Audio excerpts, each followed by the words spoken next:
So I want to start a little series on talking about organic food, the term organic, what it means for organic farmers, what their rules are, etc. And I think the results for this series that I'm going to talk about will be very surprising to you, and you may think twice about spending extra money on organic food in the future. So the first thing I want to talk about is, does organic food actually taste better?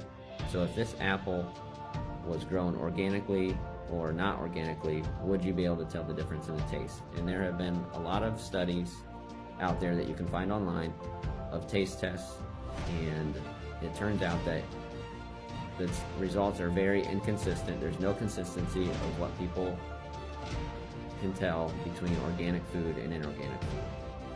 If you tell them up front that it's organic versus inorganic, then they always pick the organic one just because it's in their mind and it's marketing and all that stuff, that people think that it tastes better, but it really doesn't.